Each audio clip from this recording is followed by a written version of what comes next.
Hey there, and welcome to That Bond Show, the internet's #1 James Bond rewatch show, hosted by two guys named Logan and Trevor.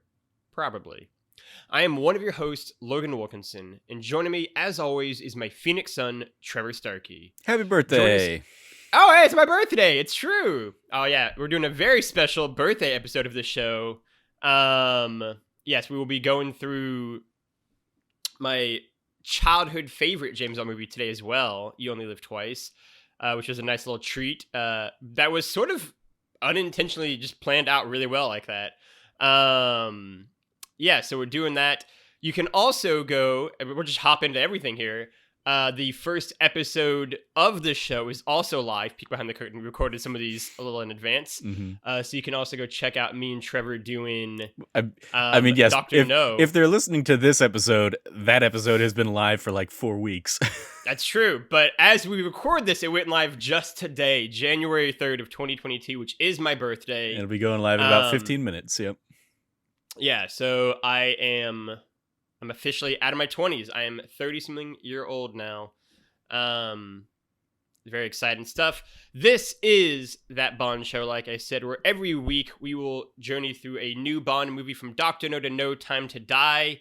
We already hopped into it. We are doing You Only Live Twice today, which is my childhood favorite James Bond movie.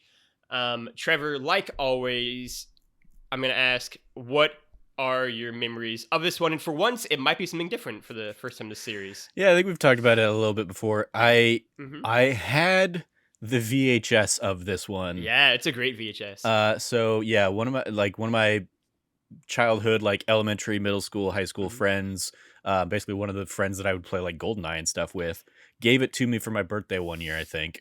And I don't know if I ever watched it, or like I definitely didn't watch it like all the way through, or if I did, I remember like virtually none of it. Like there were, as I went through and watched it this time around, there were like a couple things I kind of like recognized or knew, but there were definitely a ton of things where I was like, oh, yep, nope, this is completely new to me. I will say though, this is the first of the movies that we've done in this series that I watched it the first time, didn't bother taking notes or anything, just kind of like took in the experience. And then I watched it a second time to take notes. Oh, I love that. Yeah. Oh, yeah, great. Yeah, that makes me really happy to hear. Yeah, this is You Only Live Twice. It is, I was talking to Shravia last night about it, because this is the first one that we've watched together. And how, if I look at like the Mount Rushmore plus like maybe an extra head on that mountain of like movies that are like the most important in terms of like childhood movies that you watch in terms of like developing your taste and kind of the styles you like and that kind of things. You Only Live Twice is definitely on that mountain, right? Alongside, Return of the Jedi that we've talked extensively about on the various That New Site properties. Indiana Jones and the Last Crusade, which we haven't yet, but we will, is another hugely important one. The Dark Knight I was definitely older for, but Batman movies in general were very important. Jurassic Park, and then the one I always say is like the one like adult movie I watched, probably too young, but that I was like, that's an adult movie that I love, was Saving Private Ryan, was the other one.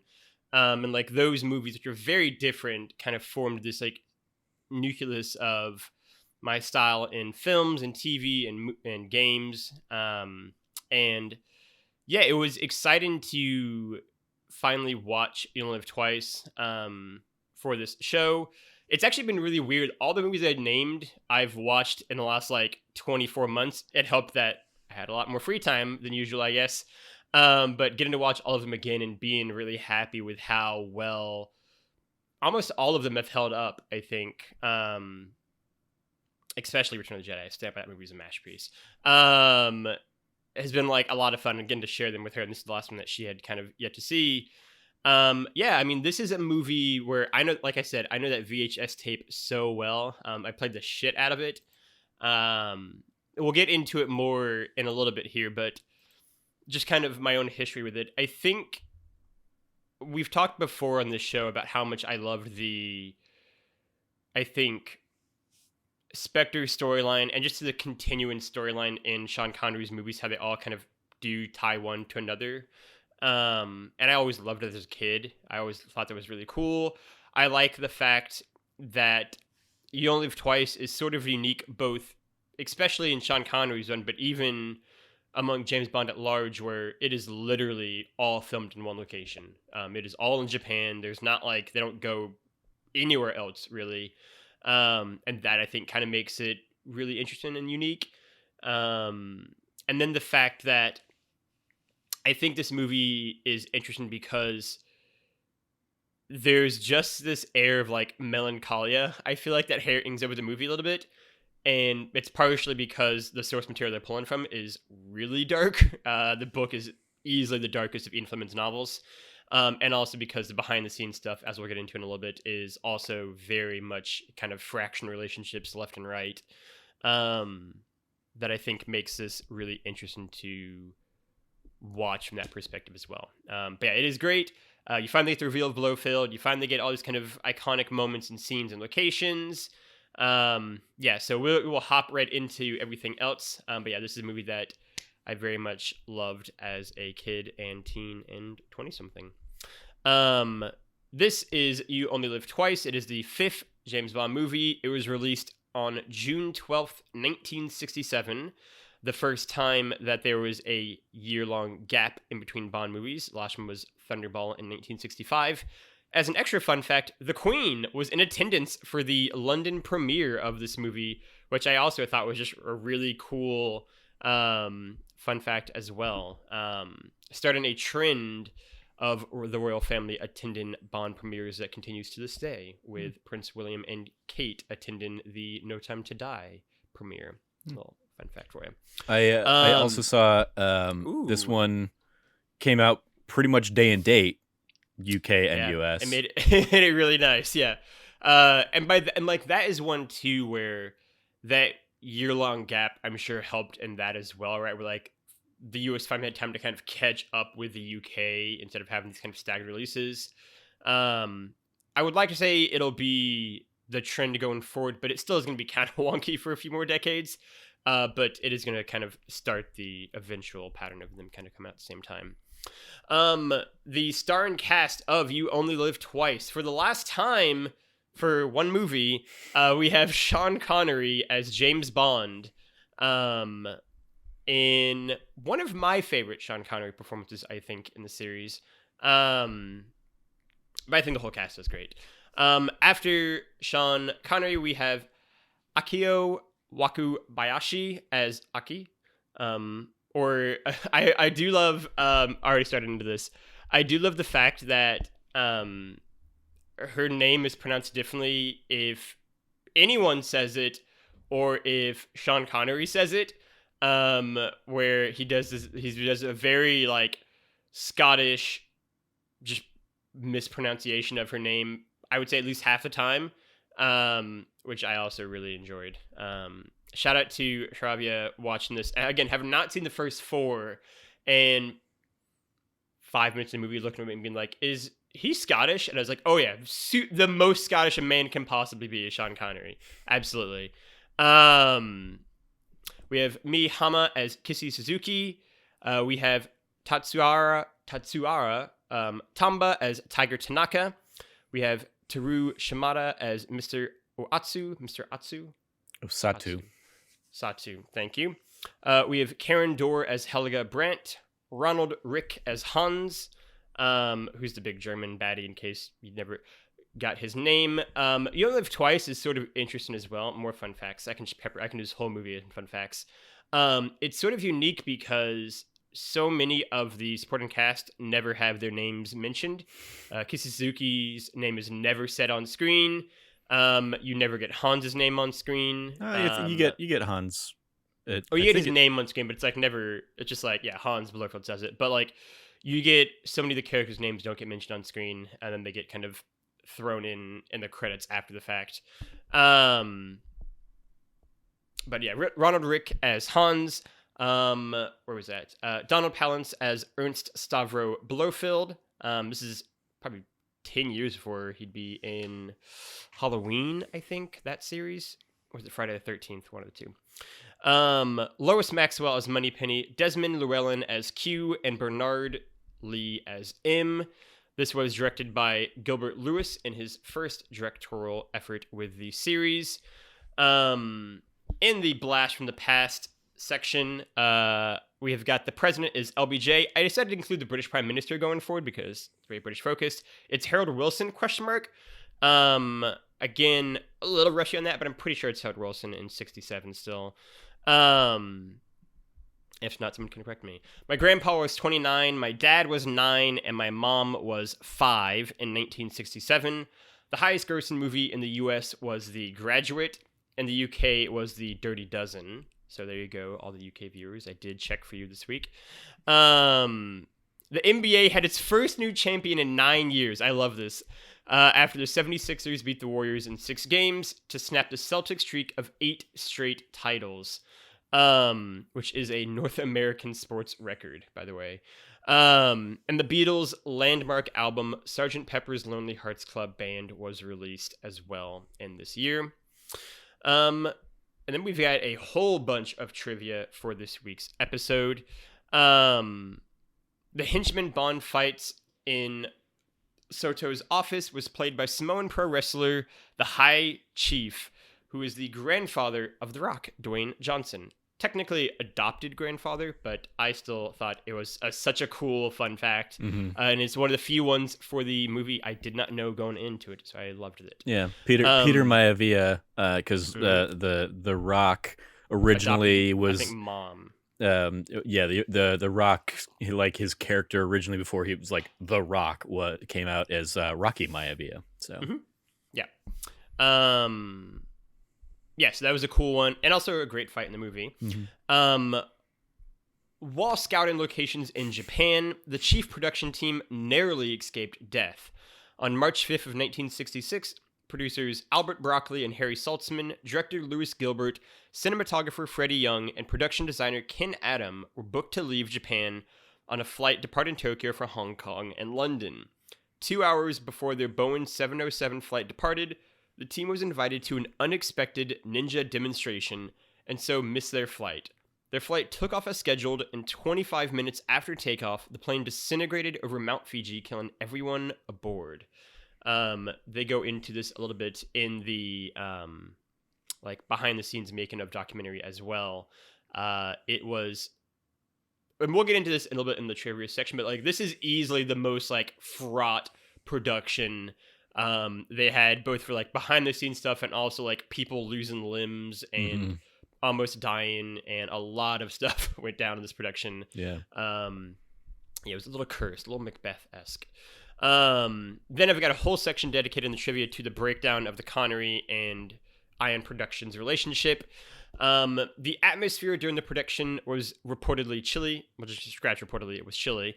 Sean Connery had grown bored with the Bond role and frustrated with the public fascination with the franchise.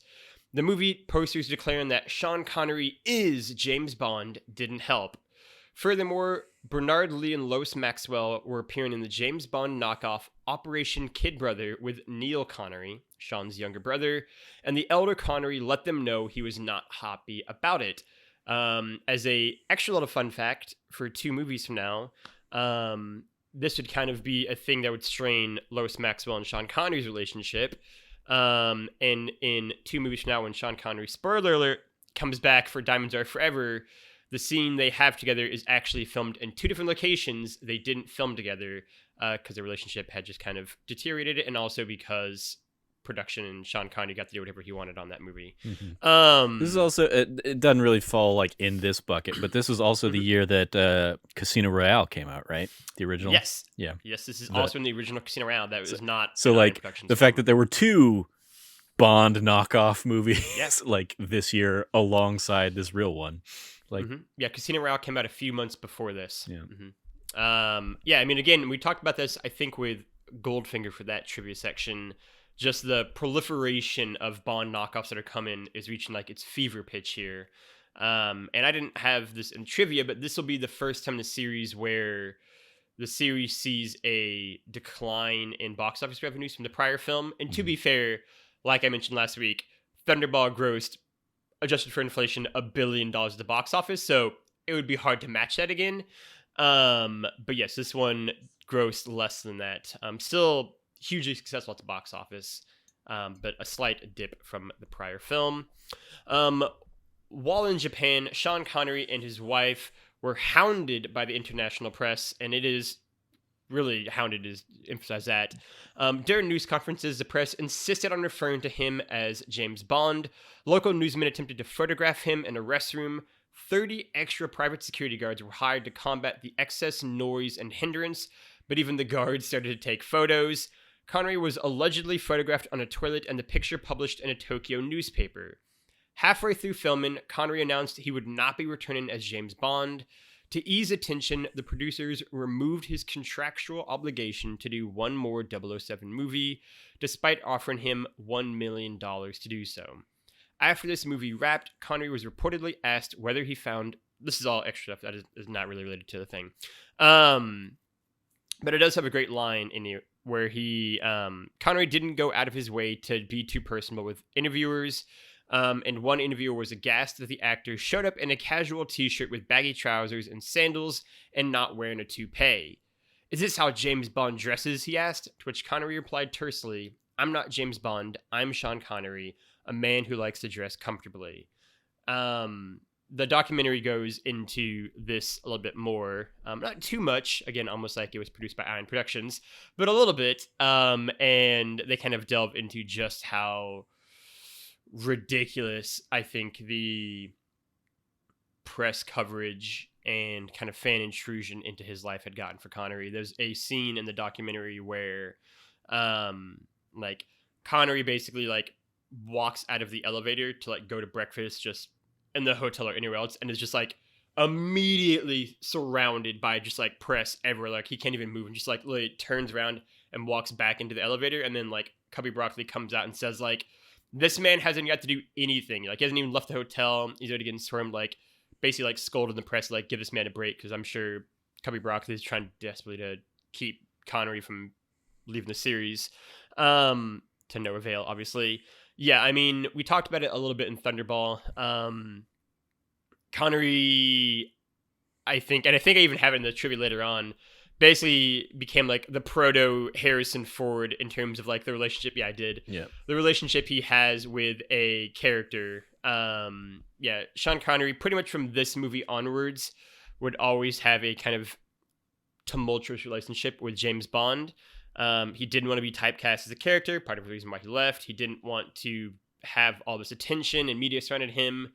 And this is part of why I say that on last week's episode that it was just very different than really any other decade for James Bond, right? It was sort of like the first huge like multi-film franchise of this size and scope. And so there had been no kind of precedent for the level of attention Sean Connery would have. And yeah, this very much was the breaking point for this. There are clips in the making of where they're filming scenes out on like the water and like the Sea of Japan, and like they've blocking off every road access point to the filming set because people just kept driving up and like walking onto the set and like asking for autographs mid-filming for Connery. After they blocked that off, photographers and press started getting rowboats and rowing just into the middle of the scenes to take picture. And there's a great like really funny shot of like they have like the camera they were using to film, and you can just see a boat come in the background and start getting closer and closer and closer to like where they're at filming. Yeah, the level of it all, I think, had just kind of become a bit overwhelming for Connery, and he very much was exhausted by it. The relationship between Connery and the producers deteriorated to the point where he refused to act if they were on set. Exhausted, burnt out, and frustrated by all of the press, fan, and producer intrusions into his life, Connery broke ties with Iron Productions and would leave the role of Bond after this performance. While he would return 4 years later for Diamonds Are Forever after a record-setting paycheck. After that, the strained, to put it mildly, relationship between Connery and Iron Productions would never fully repair. He makes one appearance in any of these 5 movies that he's in so far, documentaries, and even that appearance is from an interview from 1992 that they like put into this. He made an appearance in the commercial of video game that was 45 years later, basically. And but he is noticeably absent from a lot of the like anniversary specials they do through the years for the 20th, 25th. The big giant like 40th anniversary special that they did for Diamonds Are Forever, for Die Another Day's release in 2002, which was like such a huge celebration of the series, 20 movies, 40th anniversary. Connery is basically interviewed away from the event they were doing the special and like a canned interview thing. It's very short. It's pretty direct and to the point. His kind of years-long history of not getting paid enough to do these movies, of the producers taking all his money that should have been his, feeling like he was overworked, not compensated enough, will be kind of the recurrent complaints you'll hear throughout the next 4 decades of this. And like I said, we'll have another Connery movie left, but this is really the end of the Connery era as we know it.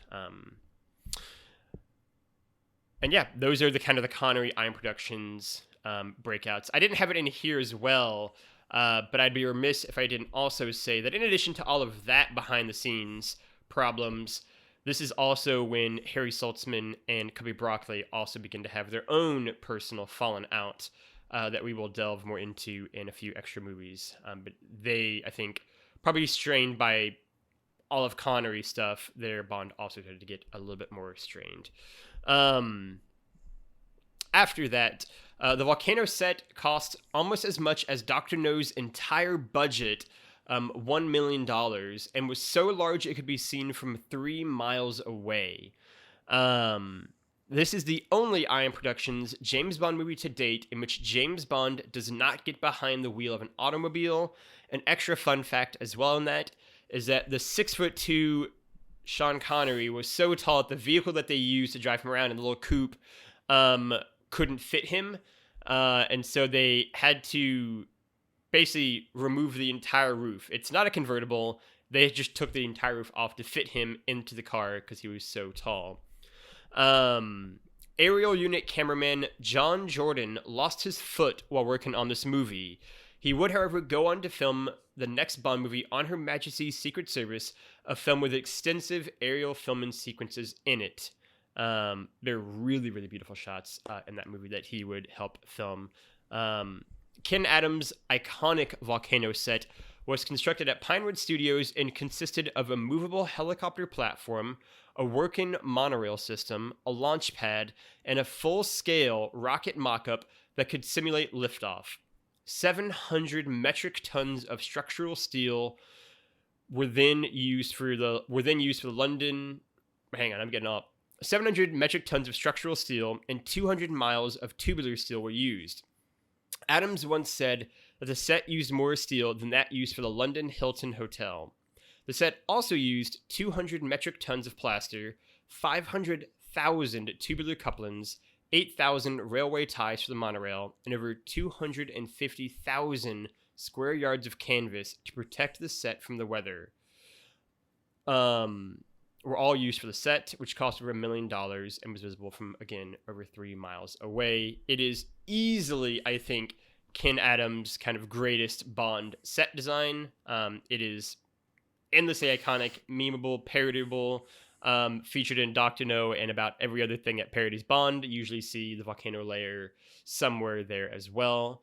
And it is just an incredible feat, especially for what they were, could achieve in 1966 and 67. You said featured in Dr. No. Did you mean Austin Powers? Yes, Austin Powers. Yeah, featured. Yeah, obviously in Austin Powers. Yeah. Yes, this is, I think, Ken Adams' kind of magnum opus. He will, again, have a few other ones that are strong contenders, but this, to me, is such an iconic set design, and how much of it is actually just, like, real, workable, movable things. I never stop loving it. The title for the film comes from a poem included in the novel that goes, "You only live twice, once when you were born, and once when you look death in the face." In the novel, the poem was written by James Bond for his friend Tiger Tanaka. This film was the most difficult and imaginative of the films up till then, with 45,000 plus miles of air travel for cast and crew while filming in Japan, Gibraltar, Spain, and England. There were 3,000 miles for filming in Japan at 9 different sites. And the last little trivia fact is kind of delving into the critical reviews for the film. I have found You Only Live Twice to be among the more polarizing, if not the most polarizing, of Connery's run. And really the only one that seems to not have a kind of general critical consensus, right? Most people say Dr. No is good, but not the best. Most people really love From Russia with Love. Most people really love Goldfinger. Most people are kind of more in the middle for Thunderball. You Only Live Twice seems to garner really extreme reactions. I kind of have like excerpts from some reviews, right, with James Beardonelli of Real Reviews saying the first half was good, but it's only during the second half as the plot escalates beyond the bounds of preposterousness that the film starts to fragment. And he criticized Blowfield's appearance and stated that the rockets that swallow up spacecraft are a bit too extravagant. Ali Barclay of BBC Films criticized the script and said, quote, clearly helped thrust Bond into a whole new world of villainy and technology. Maybe his concepts were slightly ahead of themselves, or maybe he just tried too hard. And then kind of hopping down. The rankings you'll see for this film are so scattershot, right? And IGN's ranking of the Bond films from 2006, You Only Live Twice ranked as the 4th best Bond film, and Entertainment Weekly's ranking of all the Bond films from 2012, I believe. You Only Live Twice was ranked as the 2nd greatest Bond film ever, behind only Goldfinger. Meanwhile, MSN chose it as the 5th worst Bond film. I just find it kind of really fascinating that it is among the most... You either seem to really love it or really not love it of the Bond films, of the Connery era, which generally kind of are more in line with everything else. But we will delve more into that in a little bit here. But before we do that, as everyone's favorite section of that Bond show, we have the 0070-second recap. Trevor already thinks I can't get it done in 70 seconds. Well, we shall see about that, Trevor Starkey. All right, take a drink of water. Here we go. Let's pull it up. And a U.S. spacecraft is taken while in orbit, prompting cries from America that the Soviets are at play. Meanwhile, a well-known James Bond is on assignment in Hong Kong when he is suddenly and shockingly killed. Bond is given a full military burial at sea, while the funeral is watched from afar by a mysterious man. As Bond's coffin goes to the seabed, it is picked up and brought aboard the sub, where it's revealed his death has been faked to ease some of the unwanted attention from his many enemies, like Spectre. Afterwards, Bond heads out to Tokyo, where he meets Aki, gets the wrong drink from Mr. Henderson, and finally meets the legendary Tiger Tanaka. Bond poses as a businessman to meet Mr. Soto and his assistant Helga Brandt. They try to kill him as he leaves, but Tiger drops the baddie's car in the ocean. Before going to investigate the docks, where there's a great aerial shot, and Bond is captured by Brandt. Brandt later jumps out of a helicopter to kill Bond to no avail, while Bond meets little Nellie and her father. Afterwards, Number 1 kills Brandt, Tiger tells Bond he must become a ninja, and Aki and Bond smile at the thought of getting married before she's tragically killed by a baddie ninja. Bond instead goes undercover as a Japanese fisherman, marries Kissy Suzuki, and learns the US is launching a new spacecraft, and if it's messed with, they will start a war with Russia. Bond goes into the iconic volcano lair, poses as an astronaut, gets caught, and finally comes face to face with his arch-enemy, Ernst Stavros Blowfield. Ninjas attack the lair, Bond defeats a knockoff Red Grant, and Blowfield says goodbye to Mr. Bond and escapes. Afterwards, the lair blows up, and everyone swims to safety. How long do you think that was, Logan? I'm going to say 87 seconds. It was just shy of 100 seconds. One Okay. 1 minute 39 seconds. That's a new record. All right. Yeah. It's gonna be hard to beat that, I think. Well, maybe we'll see. We'll get to Pierce Brosnan eventually. There we go. That is the recap, though. Trevor, how many people were killed? So I went through, as I said, like watching it a first time and then like dedicating a second viewing to just take notes. I took a lot of times I basically am pulling kind of the list of like victims from fandom. But I went through and kind of like added in all of like the extraneous henchman Bond kills, so I have those just Good. as a reference. But Good. yeah, I mean, how many let's see, how many like key characters, let's say, how many named characters does Bond kill in this one, do you think? No one he kills in the opening, because obviously he dies. Then after that, oh wow, and especially like named characters, right? Because like the driver he knocks out, kills, whatever. But like I don't think that driver. I don't think The Rock's grandfather has a name in the movie. He kills the other guy that kills Henderson, but again, I don't think he clearly doesn't have a name. Mm-hmm. Yeah, I Um, basically have them as like assassin and assassin's driver. yeah, like he kills those two. And then after that, wow, in terms of a named character, he might only kill Hans that has a name. So I might say in terms of named characters, I'm gonna say one. And then in terms of like other characters, right? Like the two guys, Hans, and then the assassin that kills Aki, the assassin that tries to kill him later on in the thing, and a couple other guys. I'll say like 10 guys he kills in the movie, but only one that's a named character is my guess. So yeah, one named character, Hans, you're correct, thrown in the piranha pool. We got the assassin that kills Henderson, the assassin's driver. Like, it's unclear if he kills either of them, but I was like, I'm gonna mark them both as killed. Sure.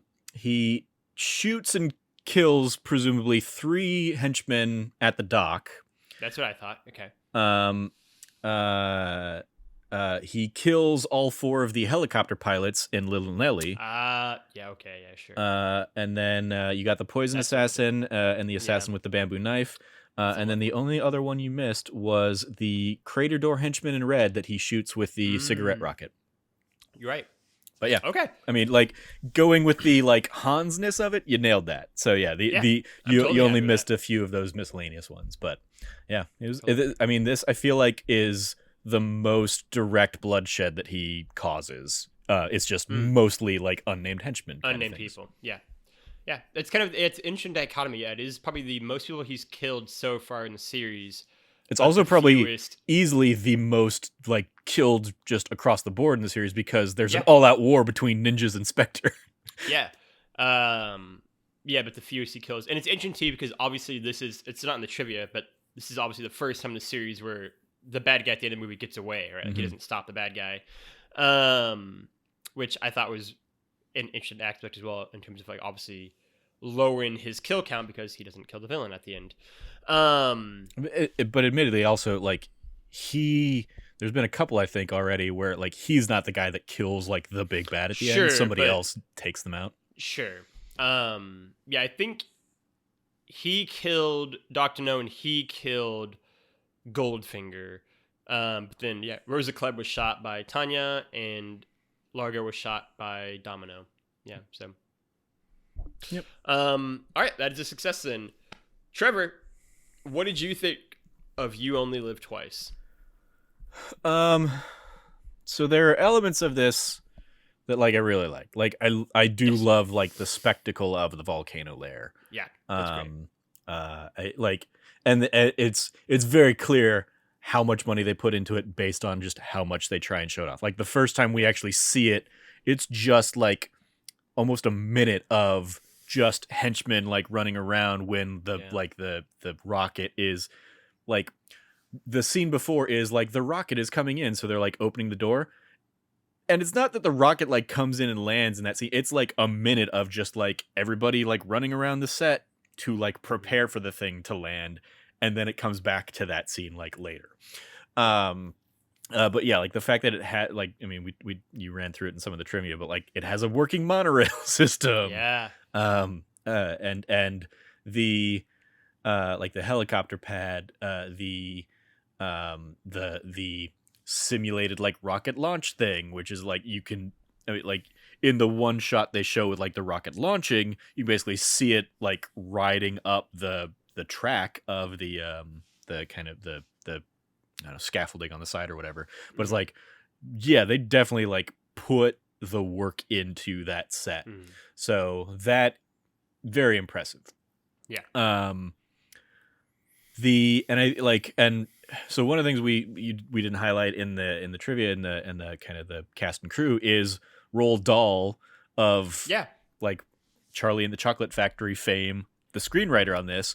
And I was reading something, and I felt this when I watched it already, and this basically cemented it in that like he basically just used Dr. No as a template because it is very much this like beat for beat kind of vibe of Dr. No in a lot of kind of key elements, most notably like the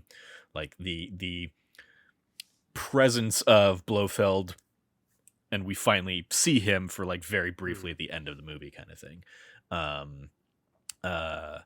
as well as just kind of like there's like rockets, there's a lot of stuff around rockets, so like it was not doing a lot of like new and fresh stuff in that regard.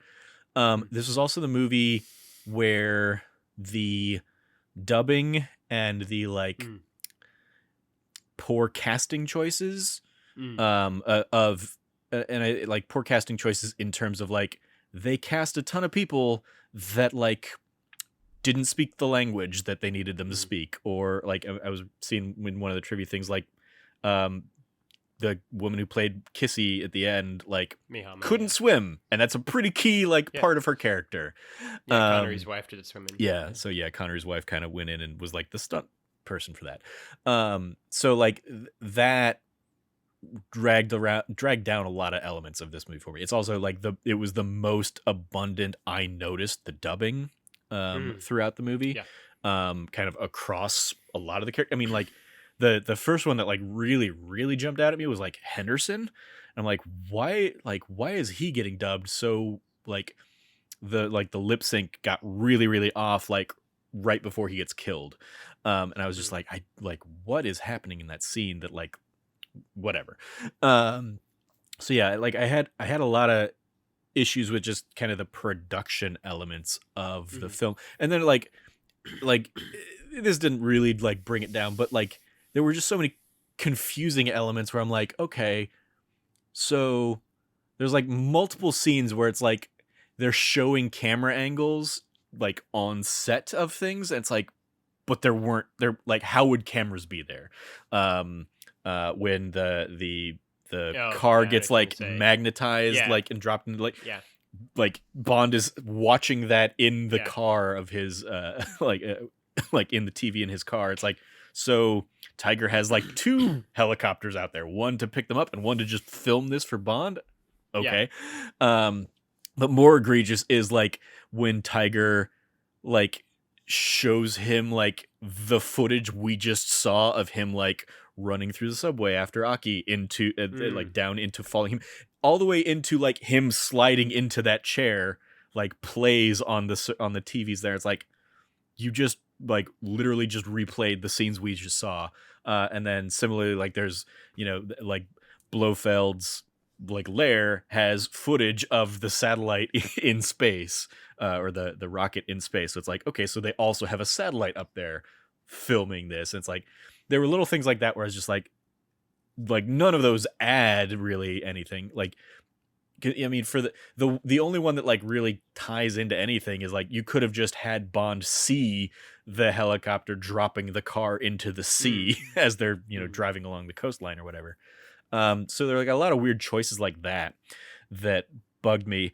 But then like the continually worst elements of this were like the racial stuff that is just rampant throughout. Like Bond's first line being like, why do Chinese girls taste so different or whatever. It's like, okay, and then like all of the like, you have to be Japanese now. It's just like, oh God. And the stuff they do to make him Japanese, I was just really like, obviously that is like the brunt of the like this does not hold up at all kind of segment of the show. But yeah, that like there was just a whole bunch of those kinds of beats to this movie, as well as like I saw this in the trivia too, but like Roald Dahl talked about like that he was basically like held to the Bond girl formula of an ally and an enemy that Bond can sleep with, and then like the Bond girl to kind of like finish out the rest of the movie or whatever. Because the Aki relationship comes out of nowhere, and the Brandt one especially is just like, why is she just suddenly kissing him? And like she's totally bought in, and then the next scene she's like escaping a plane to let him die. It's like, why did she do any of the other stuff then? What? So there was like such a lack of internal logic in this movie that I was like, I can't. And it just became like, oh, and also the bath scene with Tiger and Bond too, and the like. Yeah. In Japan, men come first, women come second. I was like, oh God, no, just no. All like so many of my notes are just oof or super stretched out versions of oof. Yeah, I think. Yeah, I mean, you've pinpointed something that I already wanted to bring up, right? Which is this movie's greatest, its greatest failings, right? Like the greatest kind of, I think, whenever you talk about this movie in any sort of ranking you do, or review or recaps, you have to bring up the fact that this movie is particularly egregious in its racial and sexual, I think, depictions of relationships and characters on screen, right? It is abundant, right? Literally, like I said, from the opening lines of James, right? Before he even gets killed. And it really just extends from there. I think it is a movie that is, in a lot of ways, plagued by its, ironically enough, script, right? The script, I think, fails in a lot of ways, right? It is the first Bond movie, I didn't put this in trivia, it's the first Bond movie that deviates significantly from the novel, right? Like, the You Only Live Twice novel is really dark. It is essentially both the end of the Spectre storyline is that one, and like the end of like the Blowfield trilogy in particular, whereas this is, spoiler, the start of a trilogy of movies with Blowfield as the villain. And so they had to like flip that, and then it was also the last one he wrote before he died, yes. right? Yes, and there is a very prominent feeling of like death that lingers over the entire You Only Live Twice novel, right? And that part of that is because of what has happened in the two Blowfield books beforehand, like the loss of characters central to Bond, right? And like by the time Bond gets to You Only Live Twice, he is a man who is broken and he is grieving and he is basically consumed by revenge and nothing else. It's like all that's fueling him forward. And one cool touchstone is in No Time to Die, which, spoiler alert for that movie, features a scene of Bond and Blowfield together, and Bond like strangling Blowfield. That is directly pulled from the You Only Live Twice novel. That is like their final confrontation is like this big back and forth, and it's just like Bond strangling Blowfield. And just like in the movie, that's not what actually kills him, but Bond does kill Blowfield by the end of the novel of You Only Live Twice. Very clearly not what happens here. And Helga Brandt's role is like much more important in the book versus the movie. They basically make her character into a different character in On Her Majesty's Secret Service. But I mean, it is a novel that's really dark and really intense and is like way, I think, more focused on exploring those emotions of Bond, right? Of like grief and anger and revenge and this kind of fury. And the movie doesn't do a lot of that because the things haven't happened yet, right? Bond has nothing to grieve over. Bond has nothing to be angry over. Bond has nothing to kind of go on a revenge mission for. And so they kind of had to like construct a different thing to do those beats through. Even the sequence of like, Bond becoming Japanese is very different in the book, right? In the book, he doesn't become Japanese. Basically, he gets like a blow to the head and loses his memory and like wakes up in a Japanese fishing village and is like, oh, this is where I live. Basically, like he gets like tricked by like the person there. Like in the book, Kissy Suzuki's character is much more like, what's the word? Like she is much more It's like the Kurt Russell Goldie I Hawn was movie, gonna say it's the like plot from Overboard. Yeah, where she discovers him and is like, oh, I want a husband, right? So she like basically lies to him and says like, oh, you live here, like we are married, right?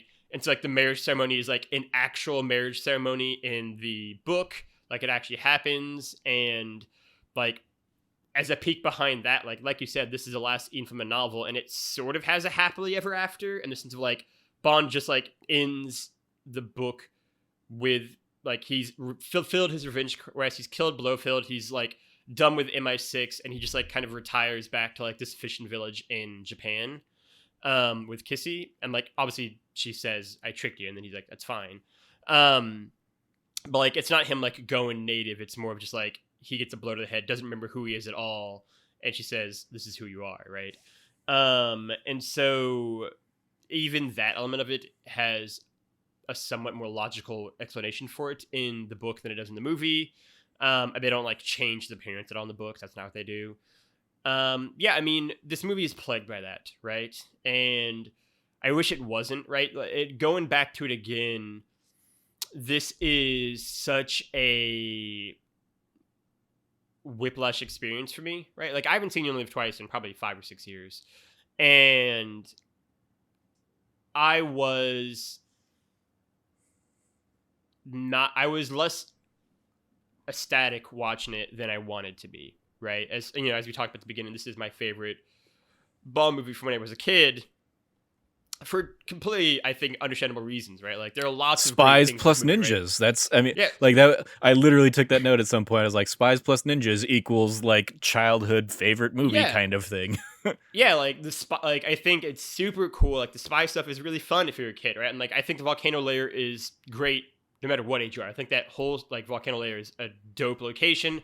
I think Blowfield is like such a like that is a bad guy. That is what a bad guy looks like. Like he is great in that kind of role. I think Connery is still Connery. He's still great. Like I love all those beats. And I think Tiger Tanaka, like a peek ahead, is a fucking cool as shit character. Like I thought he was so cool as a kid because like this is like the Japanese version of M, but he's like out in the field and like doing shit with Bond. He's like attacking like he's like way more hands on, and I love that. Mm-hmm. So I think that, yeah, it was the I forget the guy from Russia with Love, but it was like that kind of vibe too. Kareem But even Bey. yeah, Yeah, and I Karen think Bay, yeah. there's totally that dynamic, and I think that that's all there, and I think the fact they were able to just have it be set in Japan and nowhere else meant they got to spend a lot of time just showing off how beautiful the country is, right? There's a lot of great just like tracking shots of the landscape of Japan, and it's gorgeous, and I think this is one of the most beautifully shot Bond movies we've done yet, right? If not the most beautiful so far. Right? Like there's a lot of great like shots, and the cinematography's done really well, I think, in terms of the landscape.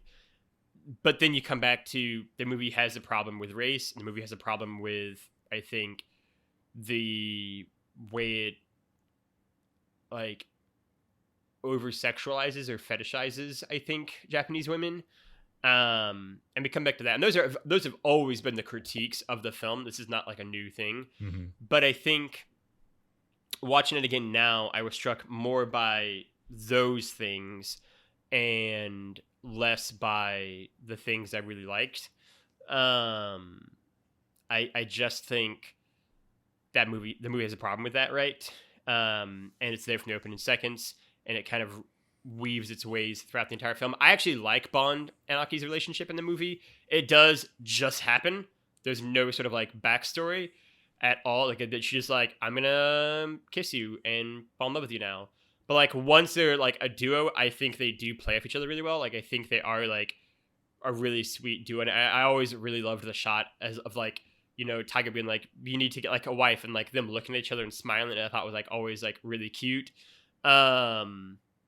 And like I think her death does work in that way because there was like an actual built-in like dynamic, right? Like out of the 5 Bond movies so far, it felt like they were the closest. Whether or not you feel that, I guess, is open to interpretation, but I have always felt it, and so I liked it for that. And then she gets killed off. Yeah, I mean, the Helga Brandt stuff is random. I mean, yeah, like and that the Helga Brandt stuff happening amidst their relationship drastically weakens it for me. So like because they get together very quickly and abruptly. Then he gets together with Helga Brandt very quickly and abruptly, and then like comes back and she's like, no, he wouldn't. He did it to let me escape. He wouldn't sleep with her. And Bond just kind of like, of course not.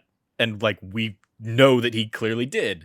And so like he like so I when like that scene happens, a couple minutes later of like the you've got to get married, I'm like, I don't buy that at all, that he like is interested in marrying her, because she's just another girl on this mission to him. And same with like kiss, like even the kissy one comes out of nowhere of like she's like wants this to stay purely like business, and then they like have a brief like climbing up the mountain montage, and suddenly she's perfectly content to just make out with him and be all in on it. And so it's just like, yeah, it was I get very much, especially for like the time and whatnot, it's the fantasy, and like people just want to see like suave Bond making out with the ladies, or being with the ladies and stuff. But it's like, just they didn't put even the bare minimum to like establish any of these relationships.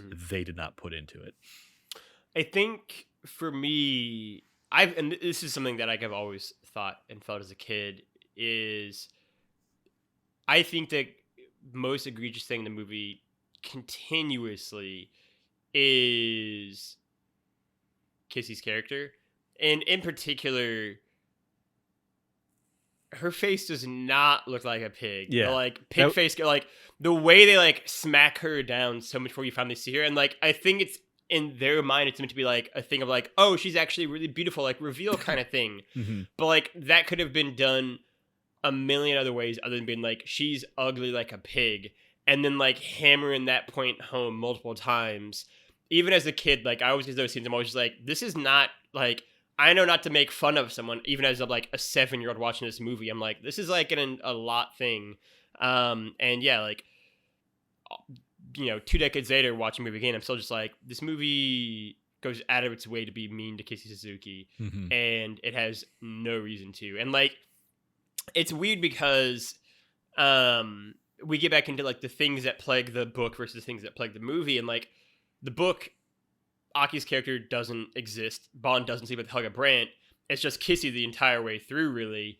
And so, like, I think those moments none of the moments are there, right? And I think it is a difference between, like, Ian Fleming writing this book at the end of his life and, like, really, I think for the first, or really one of the only times, like, exploring Bond's, like, emotional depth and, like, all these like conflicting emotions and feelings he's having in characters, and like coming off what has happened before, and them writing this movie now, not wanting this to be the end, right? Like Ian Fleming wrote You'll Live Twice to be the end of something, right? Because he knew that he was dying. And here it's like, well, Sean is leaving, but we aren't going to stop making these movies necessarily, and clearly haven't. And so you have to kind of like redo the entire ending, and it ends on a cliffhanger, basically with Blowfield getting away. You lose the kind of emotional punch from that. Yeah, like I think the film just suffers from that, and I think it suffers from the inability to.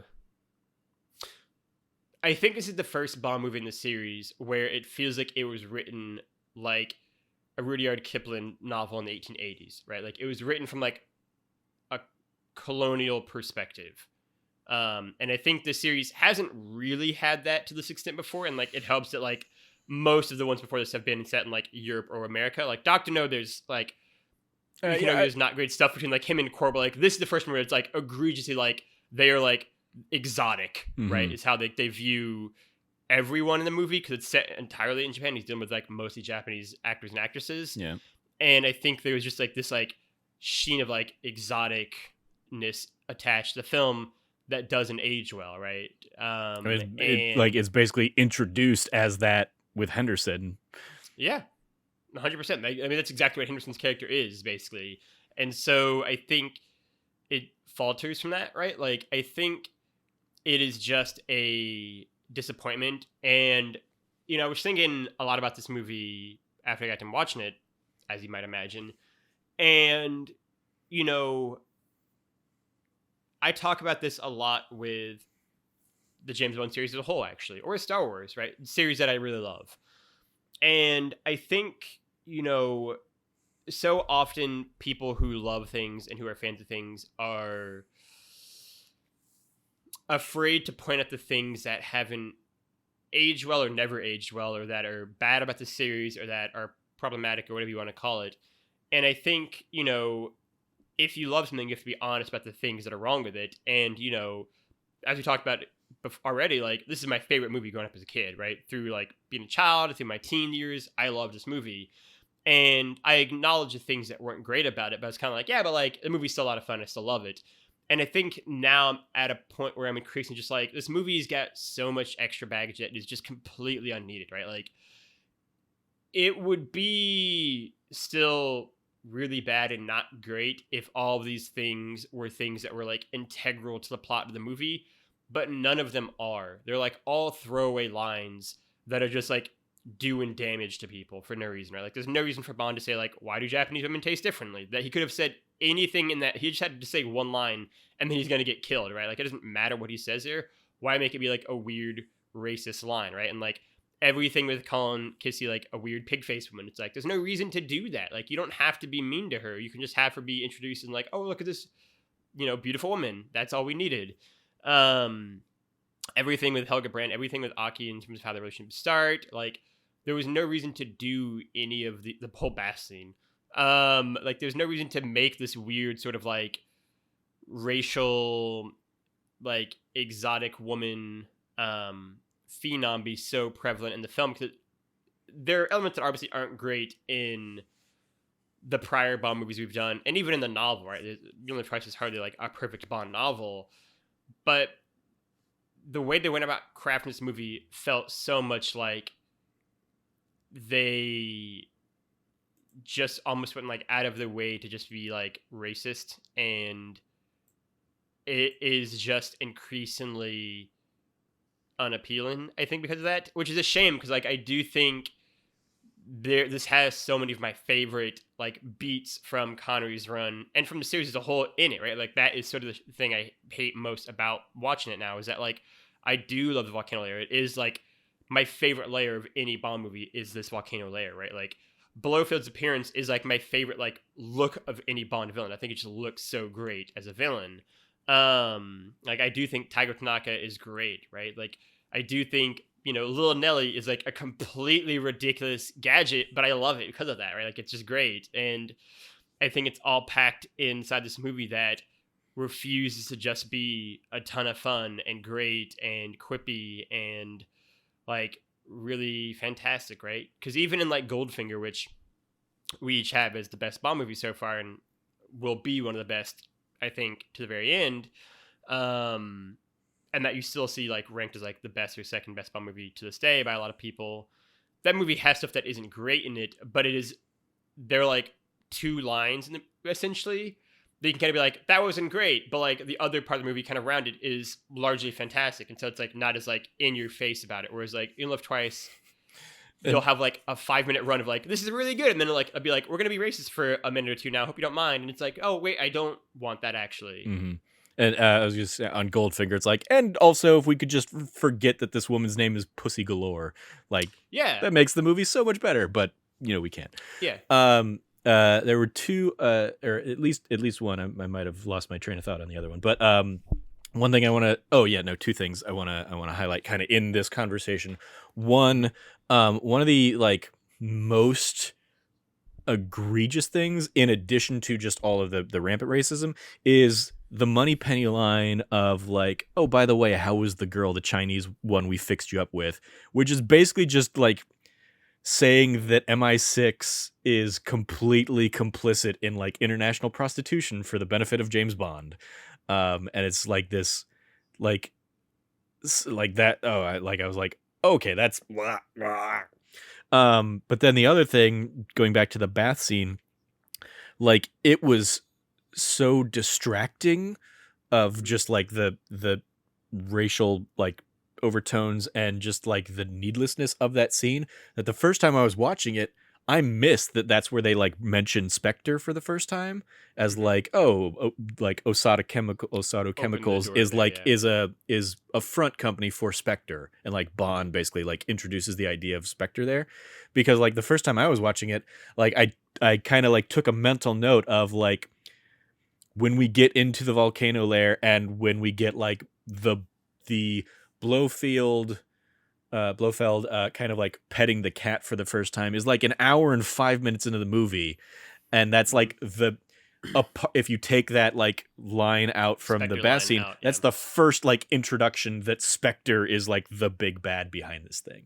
And so like because I just completely missed that like one little throwaway line in there because I was like distracted by the racism of the like men come first, women come second line. I was like, why am I seeing naked Sean Connery in this bath? Mhm. Like, Mhm. why did that need to be a shot? And so like I completely missed that the first time around. It wasn't until the second viewing where I was like, oh, okay. So like Bond was onto it being Spectre earlier in the movie, but Yeah. then like even that, like they kind of dropped that in there and then diverge away from that until an hour and so into the film. And that's when, and again, like much like kind of the Dr. No-ness of it, like yeah, it's Mm. the opening is like, oh, you don't know who's like really at play here. You don't know that there's like this big bad behind things. And I guess a little bit of From Russia with Love too, obviously.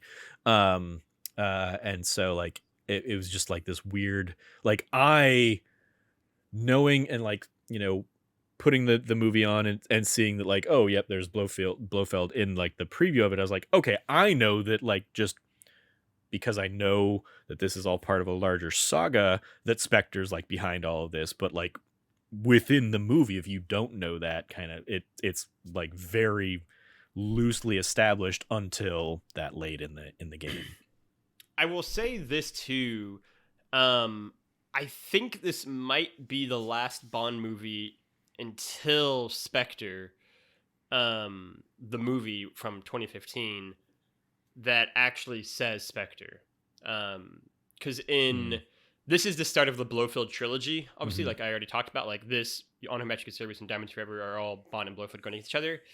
But I think the idea you're supposed to kind of get is that after this movie and the mess of it, Spectre is kind of like, and like all the prior films, like Bond attacking him, Spectre's kind of Hmm. gotten like broken a little bit, Hmm. and now Blofeld's just kind of like doing his own shit in the next two movies.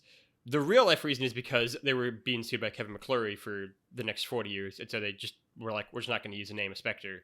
But that's sort of the reason in your get is that like Spectre's kind of destroyed now, and now it's just like Blofeld doing his own shit. Because Also, it's also like, interesting from that perspective. Like Blofeld's not in any other movie. yeah, again, much like Dr. No, like Blofeld coming in and having like relatively little actual screen time that's not just Mm-hmm. like petting a cat. Um, like this Blofeld more than anything, I think, has been ruined by Austin Powers movies for me, because Mm. Dr. Evil obviously is Blofeld. Yeah. And He's this Blofeld in particular. exactly is this particular Blofeld. And like, I get 3 full movies of that character versus Mhm. like a hint of Blofeld here. And it like it's another like the stupid things that Blofeld does in here, like not kill Bond 4 or 5 opportunities he has before he actually finally tries to and gets shurikened, um is just like, okay, that's just stupid villainy. Like Mhm. there's no reason you're keeping him. If you were smart enough to identify him and pull him out of like trying to get onto the rocket, like you should have just killed him then and there. Like Yeah. there's no reason for you to have kept him alive outside of like, hubris or whatever. Like it just, there's just a lot of like dumb decisions. But then also like Bond, after having saved an actual astronaut and a couple of cosmonauts, Yeah. deciding he's going to be the one to pretend to be the astronaut is also a I very also thought stupid that. choice. It's like It was interesting, like, watching it again, I was like... Also, like, one of them just completely disappears after he saves Yeah. them. It's like, what? Yeah. Why? Like, what happened He didn't there? make it. Yeah, he didn't make it into his costume. Yeah. Yeah, like, it's very interesting because, you know, for, like, a sneak peek ahead, like, Blowfield will get a much greater role in the next two films. Like, to the level of, like, a Goldfinger-esque villain, where he's there very promptly, maybe even more than Goldfinger. He gets a huge role in the next movie in particular. And so it's interesting because this is very clearly who Mike Myers based, Dr. Evil on, is this version of Blofeld and not the other two. And how little he's in there. I've always kind of liked that. Like, I think it is like a cool reveal because especially in 67, you hadn't even gotten the man's name. You just got number one and then like question mark in the credits. You hadn't got his face, anything. So like, he'd been set up in two other movies, and we're finally he's finally introduced here. Exactly. So I think they very clearly did that because they knew they were going to use him again, that they made that reveal late in the movie when you even get his name or his face. And so it sort of works in the context of like the MCU-ification of the early Bond movies, where it's like, yeah, like this is a payoff to like a later movie. And it's sort of that irony of like, when I think of Blowfield, I think of this version of Blowfield, even though we only get him for 6 minutes in the movie, probably maybe a little bit more than that, but like, you know what I mean? Like only like 5 to 10 minutes of the movie, you see this face and know who he is. But like, that's just instinctively the look of Blofeld that's burned in my mind and the actor. And yeah, I think he is great. Like, I have no issues with like the character performance, and what they did in the Scar is great. And I still love like, goodbye, Mr. Bond, and then like the shuriken comes and like stabs him in the hand. It's like still like a great like image that's like burned into my head. For me, it's more like everyone around him is sort of forgettable, and most importantly is Hans, who like Hans to me has always been a joke, because Hans essentially is like the first prototype of like, hey, you remember Red Grant? What if we just like bring him back and we're gonna see him like another 10 times? So get ready for it. Like this big blonde Euro baddie. I did at one point in my notes. I was like, Hans, wait, or is it Lars? Is it whatever? Big Euro baddie. We're gonna have a Lars too at some point. Don't worry, he's coming too. Like, it is just like he's a big bad Euro baddie, and he's fine. Like, I don't even know if Hans says a single word in the entire movie. He just sort of look big and menacing and fight Bond at the end, and it works. I mean, it's a great fight scene. Sure, I did love, to this movie's credit, that it has some pretty good like quick one-liners or like jokes, right? Like I still love the scene of like Blofeld like closing the shutter and being like, "It is impregnable," and then like a fucking grenade like coming through the ceiling and Bond's looking and being like, "You said impregnable?" Or one of my favorite like jokes that you can like blink and you miss it is whenever Henderson makes Bond's drink and says, "That is stirred, not shaken, right?" And Connery just kind of being like, "Yeah, that's right," and just kind of thing. I love that payoff, but like, I don't know, like there are moments that work in the movie. That's like what I find most frustrating about You'll Live Twice, that like there is, the skeleton, the heart of like a really great movie here. It is just like plagued by so much that is like refusing to let it be that. And that's the most disappointing thing of all. And the fact that they let Blofeld get away means once Blofeld like shurikens, or once Blofeld's hand gets shurikened away from shooting Bond and he escapes, once Bond kills Hans and like stops the rocket, the movie just kind of like ends. But like there's still like an extra like 5 to 10 minutes left in the movie, and it's just like weird, like, well, we've done everything and the villain is not going to get beaten here, so he's gonna blow up his own lair. Yeah, like, which is cool, but like it just needs like this. The end of the movie is basically everyone swimming away, and then it just ends. And it's like, okay, yeah, it was like there were a lot of like ending things where I was like, why would the rocket have a self-destruct thing? Why would the lair have a like? Why are those things that he would have like wanted built into his like evil plan? And then okay, fine, when everybody's escaping.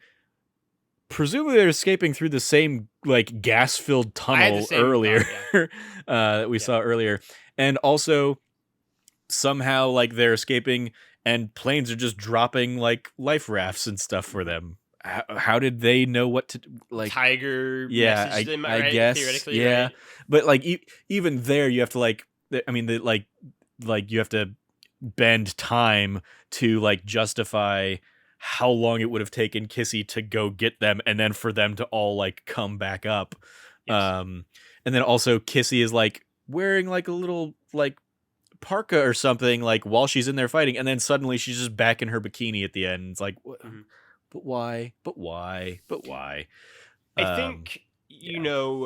You Only Live Twice is, I mean, I really can't say enough, is a movie that really is just failed by its writing in a lot of ways. And watching it, I was struck by a issue I've had with From Russia with Love as well, where not as bad as From Russia with Love, I think, but like the movie climaxes and then there's still stuff left afterwards where it's just kind of like, well, now we're just kind of going, right? Like here, luckily, it's like the last like at the most 10 minutes are kind of like, all right, like we've done it. Whereas From Russia with Love, it's like there's like 20 minutes of that movie or Yeah. more after the like train fight, and it's like, what Yeah, are we doing now? this one's like an understandable little denouement of like, Yeah. okay, they get out, and then maybe they realized, oh hey, this is our fifth one of these. We've already had two that ended in life rafts, and then like Yeah. another one that was like life raft adjacent, and then another one that was just straight up on a boat.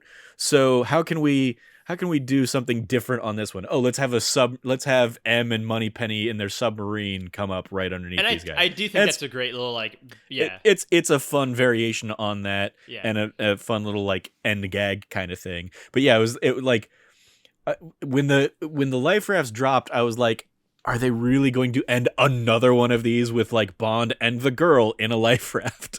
And I went through and kind of like recalled how the other ones had ended, and yeah, like Dr. No, full life raft scene with Honey Rider from Russia with Love. They're just in the boat in Venice. Goldfinger, they're on the beach after the plane has gone down, so they're like close enough there. And then Thunderball was like they were on that raft into the like absurd plane extraction thing, and then here just another life raft, but now with a submarine underneath it. And it's just like how do they just keep landing on that same ending? I think a thing for me too is that this is one of the only movies in the series from like, Doctor No all the way until like the end of the 80s that Richard Maibaum didn't have any hand in, right? Like he didn't help write this movie at all. And I both love and also think that's where a lot of its issues come. Like I love the fact that it feels very different. Right? And they went a very different direction from everything else before it tonally, but I also think, you see a lot of things that I think he might have caught on, right? The fact that like, oh, this would be the third one of these that ends in a life raft. This would be the third one of these that ends like this way. Like small things I think he would have noticed because he helped write all the other movies, I think aren't picked up on as much here. I think he maybe would have gone in a less extreme deviation from the novel to this when writing it potentially. Right, like I think is the reason why he was brought back on and is basically a feature with like I think one other exception from here until the end of Timothy Dalton's era, right? Like he's gonna be helping write a lot of these scripts again. And it's just not, I think this movie, I can't say enough, is just a failure of the writing, right? And no one stepping in and saying, hey, like this isn't great, right? Like I think this movie kind of suffers because Connery was burnt out and was hounded by everyone and wanted out and was done with it, right? And so like some of those suggestions and changes he'd made for prior films, right, whether it is From Russia with Love or Goldfinger, Thunderball, that did strengthen those movies, I don't think he's offering up here, right? I think he just wants to be out of it. I think Broccoli and Saltzman are having to focus so much of their attention on just keeping Connery happy to get him through the filming of this and making sure that everyone's protected and safe, and helping, build this giant mammoth production set meant their attention was a bit focused elsewhere as well. And so instead you get, a first-time director for the series, Lewis Gilbert, and the only time that we get a writer that isn't Richard Maibaum, basically trying to like craft this story together from a very different novel that doesn't really make any sense to do right now, right? Like, it doesn't really make sense to do You Only Live Twice's story at this point in the film series, and so you do have to go so different from it. And they had been teasing since the end of Goldfinger that they wanted to do On Her Majesty's Secret Service, and it kept getting delayed because it is they have to get snowy locations, and it's going to be a hell of a production shoot, which it would end up being. And so they just kind of kept pushing off. And the problem became that you really need to do that story before you do You Only Live Twice for it to make any sense. And they flipped them. And so it begins this way shakier thing. And they trusted it to a burnt out Connery, a distracted Broccoli and Saltzman, and then brought on newcomers to write and direct it. And, I think Lewis Gilbert did the very best he could directing this, right? Like, I think he got what he could out of this. I think it's largely down to the script and a lot of people just being distracted by other things, and you get to this mess of a thing that it becomes too late to fix. And so it just sucks, right? Like, this should have been a really great Bond movie, and it becomes one that is, good enough for what they kind of could salvage out of it. And that's sort of unfortunate, I think. And, looking at like the pods in a pods, right? Like, our gadgets really are just little Nelly. That's what we get. And like, it's a cool thing. Like, it's a cool little like helicopter, but like, that's the only thing that Q gives him, right? He gets a cigarette from Tiger, so like that doesn't count as a Q Lab gadget, right? And so he also gets the weird suction cup thing, like knee pads and from things somewhere, from somewhere that like was underneath his like clothes, like, but very clearly was not. There was like Little Nelly is pretty much like and I saw this in like the trivia, is like they saw like the real guy, the guy who really built that thing, basically, and we're like, hey, like, we want to use this. And so he's out there like in a Bond movie. Yeah, he's basically out there like filming and doing that stuff. It's like, yeah, I mean, like that is a cool element of this movie, and makes for like a good, fun, few minute diversion set piece.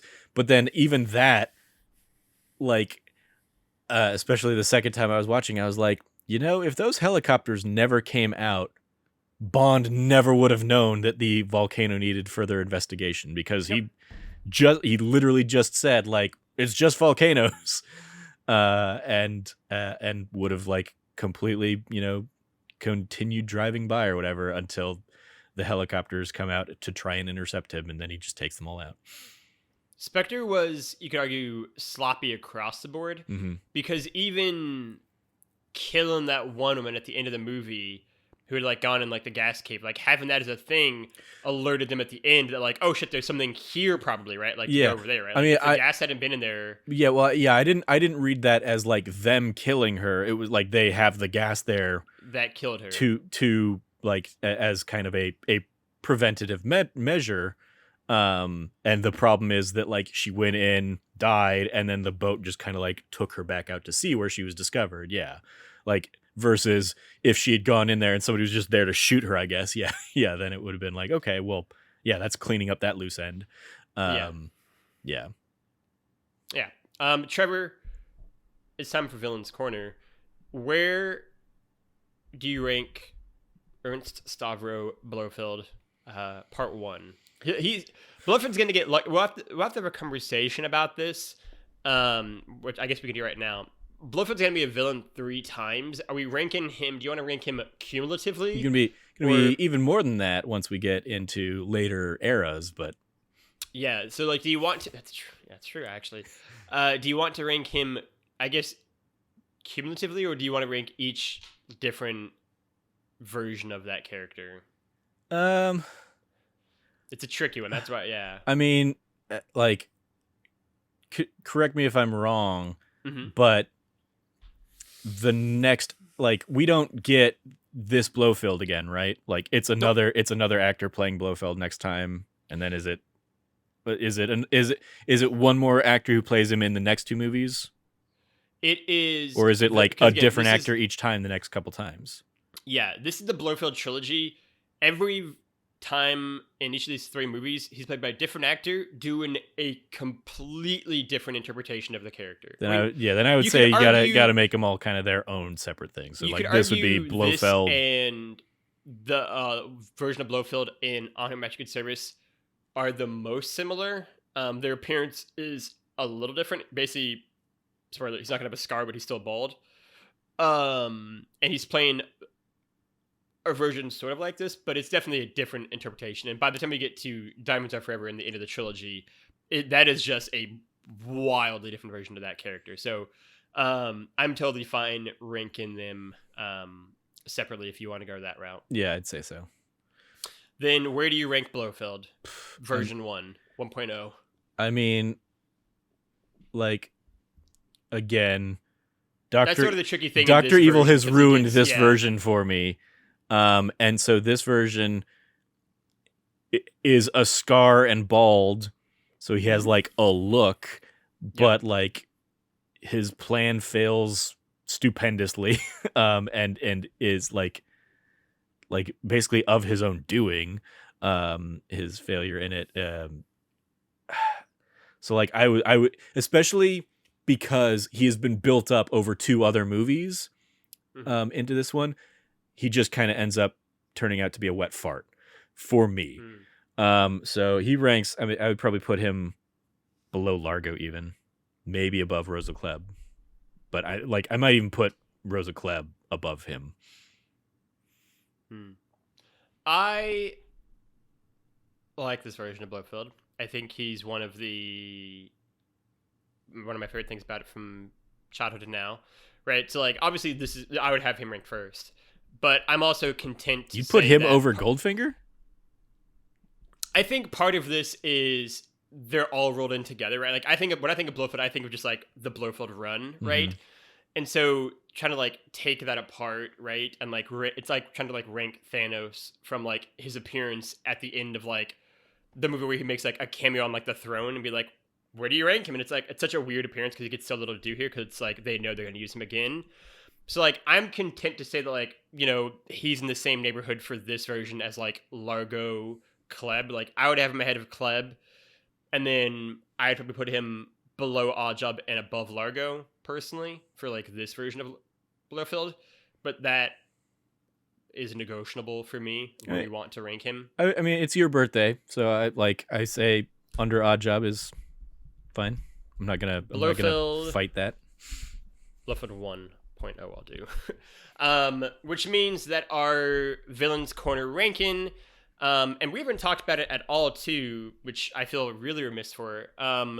This is the end of the Connery run. Connery will make one more Ion Productions like canon appearance later on, which will be the end of the Blowfield trilogy.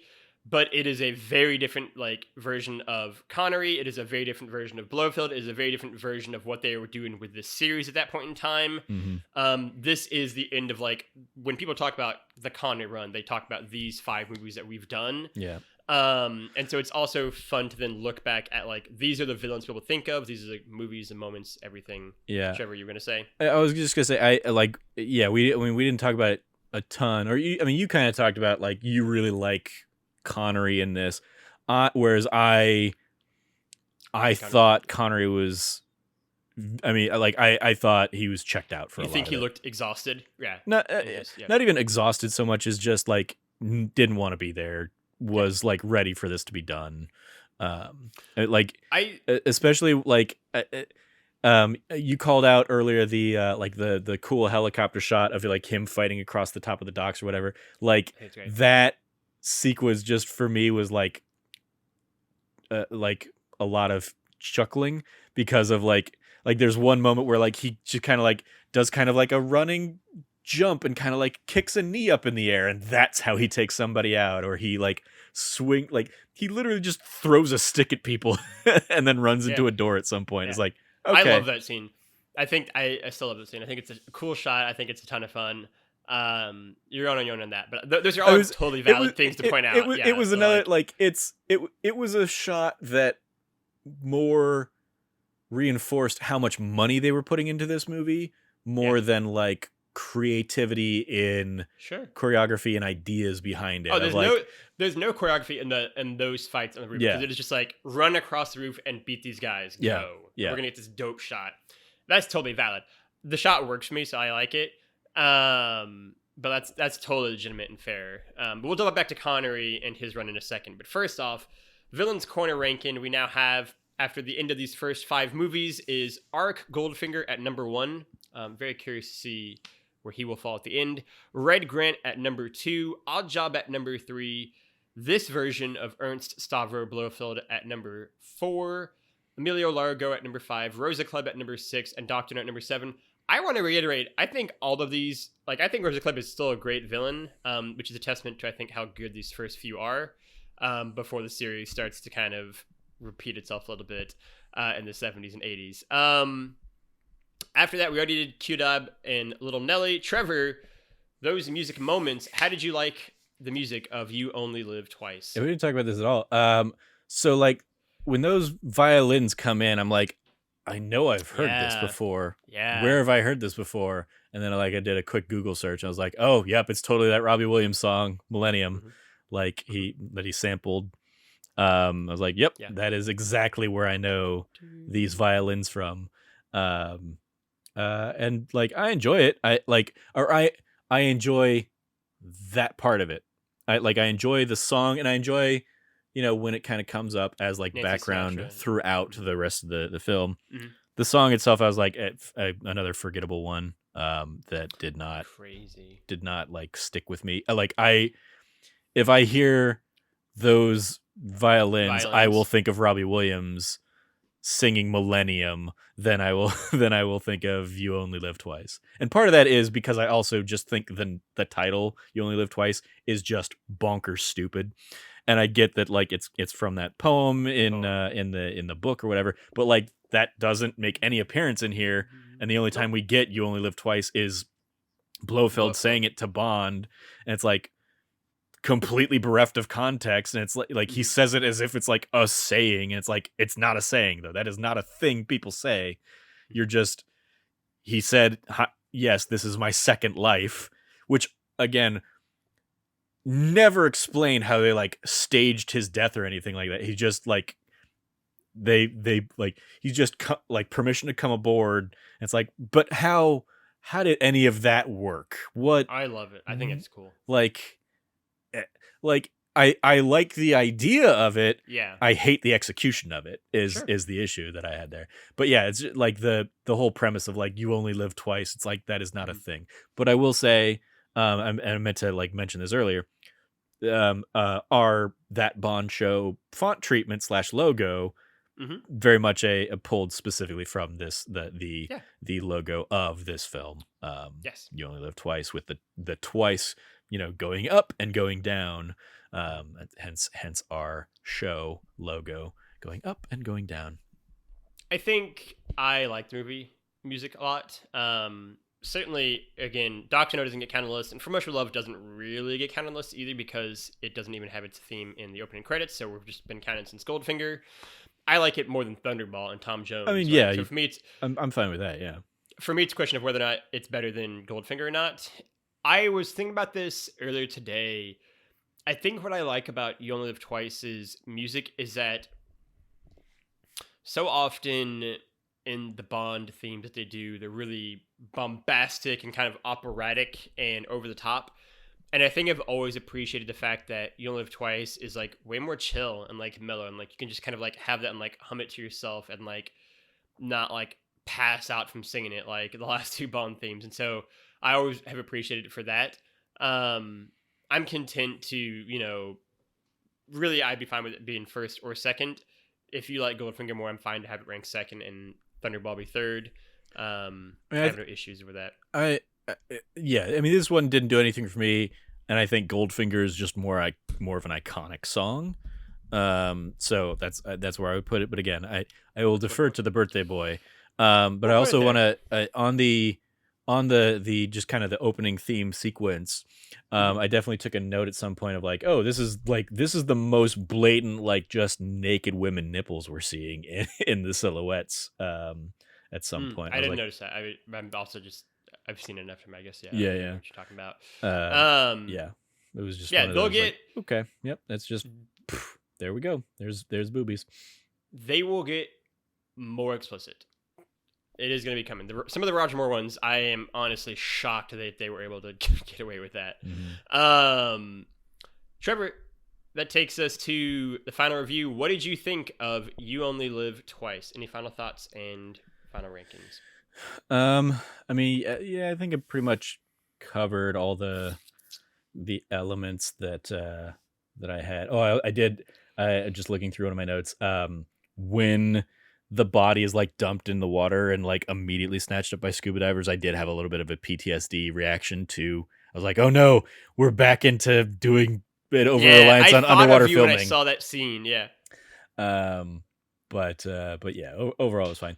I mean, we didn't talk about it, but like the the overall like premise of like I mean the idea, as absurd as it is, of Spectre not only like mastering space travel better than the US and the Certainly USSR, is. but like using that as a plan to once again kind of like Start a war. pit the two entities to against one another, and yeah, start a World War III, um, is like it's a cool idea of, you know, also rest in peace to that, you know, astronaut who was too dumb to like think to go Come back back in. into Yeah. into the ship.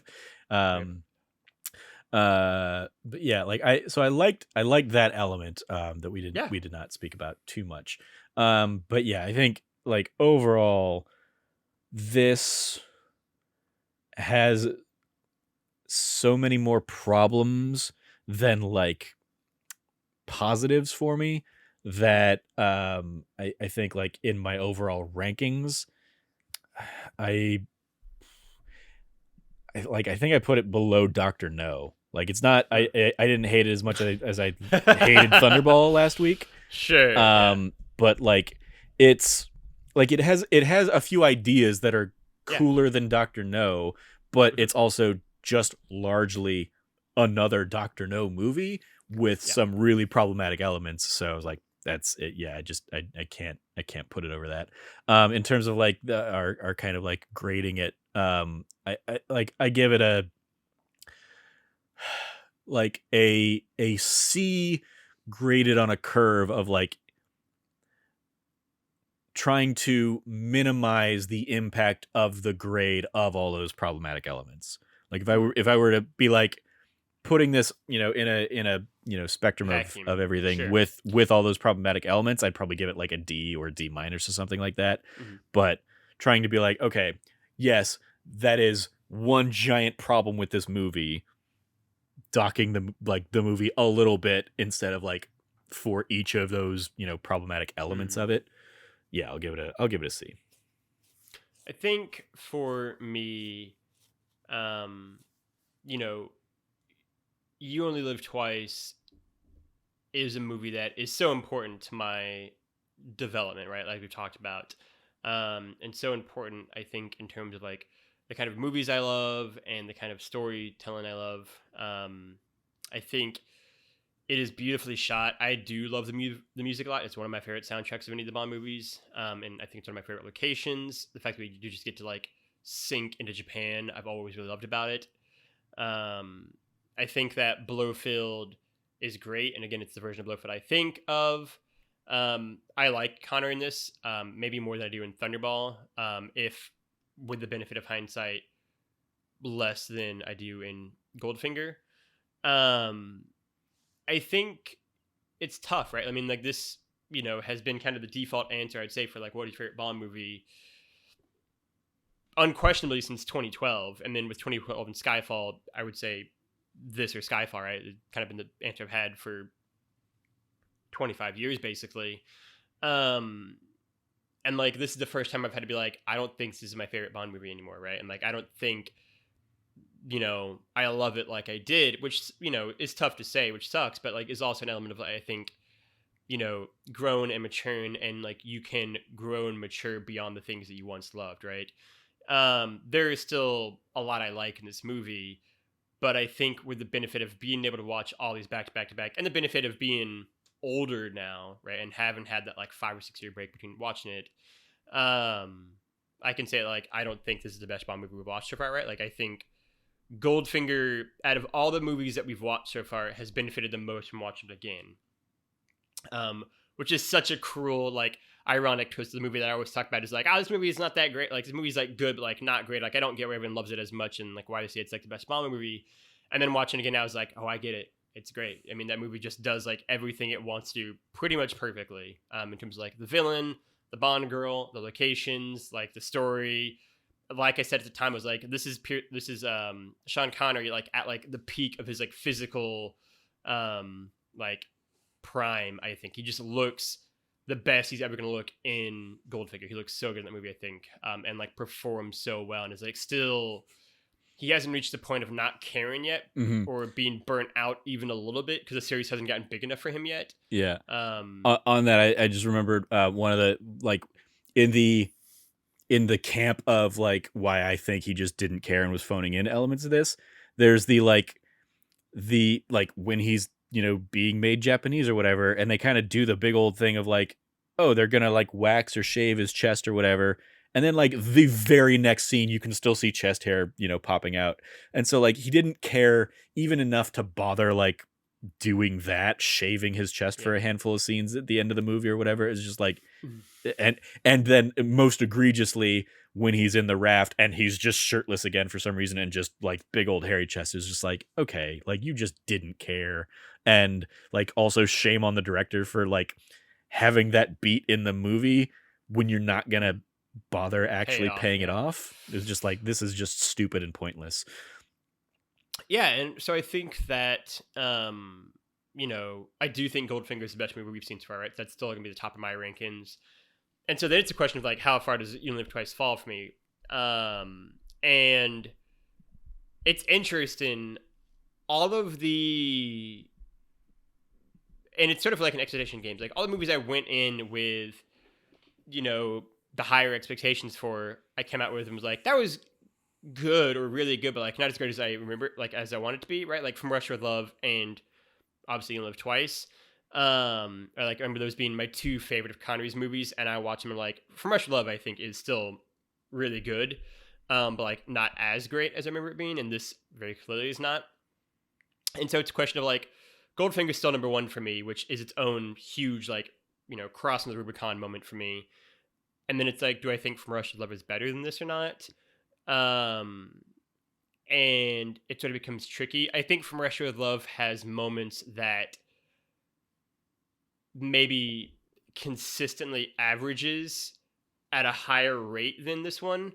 If this moment has moments I enjoy more, right? Like I like the villain more here. I like the music more here. The like volcano layer is great. Right, so this movie has higher highs, I think, than From Russia with Love, but also much lower lows. So yeah, I mean, I don't know. I think Dr. No is still the bottom for me. Thunderball is still below that. And then I'm content to say I think that I will have my ranking be Goldfinger, From Russia with Love, and then You Only Live Twice be third, right? And so what I'm curious about when we get to the end of these 25 movies, 25 weeks, is if You Only Live Twice is still my top 10 at the end of the series. Because it might still make it like 9, 10, right? Especially because every time I do like my like de facto rankings in my head, it's always there, and so I'm counting for that. But yeah, kind of where it falls from here. And I'm also excited to see where Goldfinger ends up, because now one of its biggest threats, I think, is gone. So I'll be excited to see where Goldfinger goes. But yes, those are our rankings.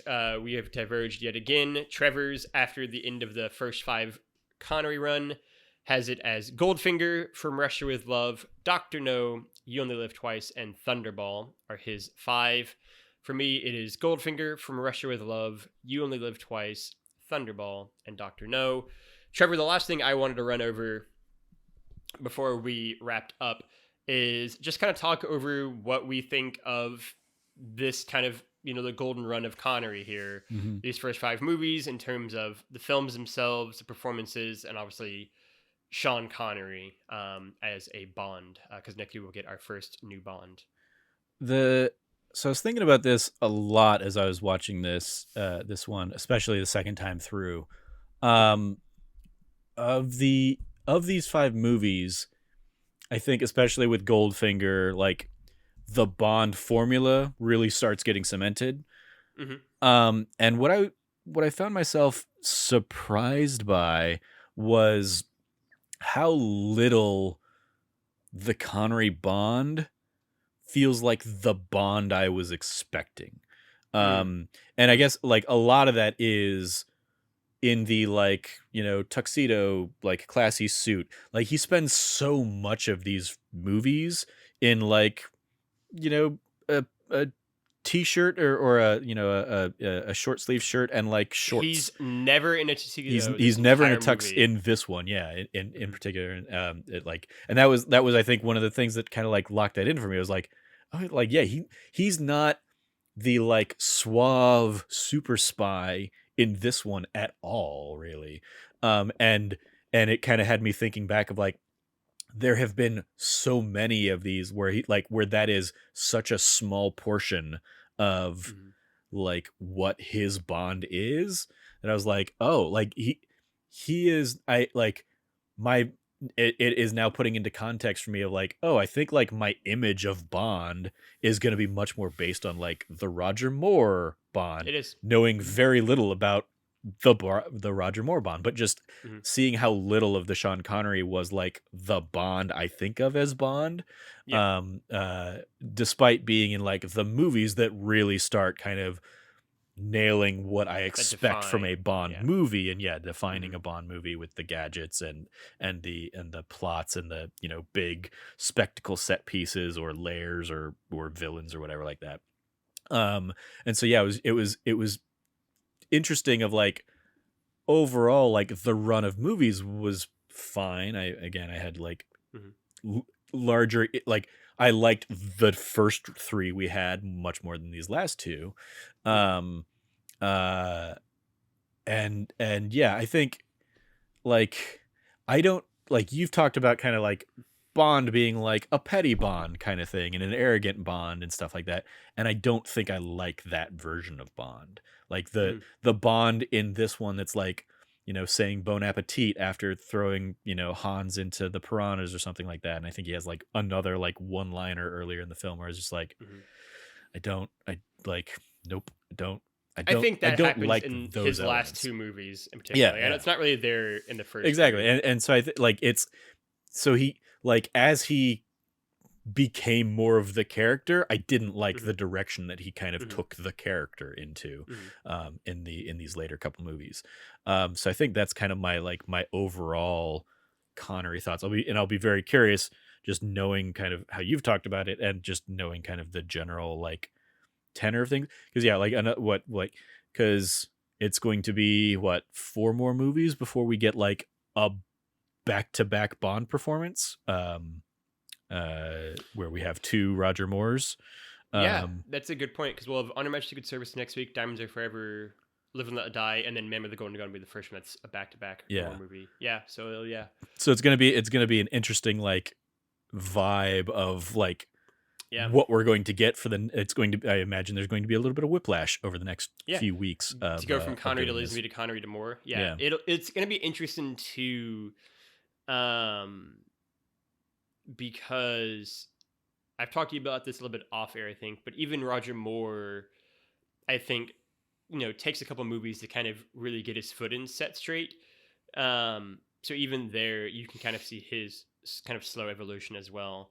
I mean, for me, these 5 movies are right the beating heart of James Bond. When I think of James Bond, I think of the Connery run, right? This kind of first 5 movies. I mean, it's admittedly like that's the other element is like I had an idea of what this era was going to be. I have zero context for the Roger Moore era. I have zero Yeah. context for the Timothy Dalton and zero context for George Lazenby. Lazenby.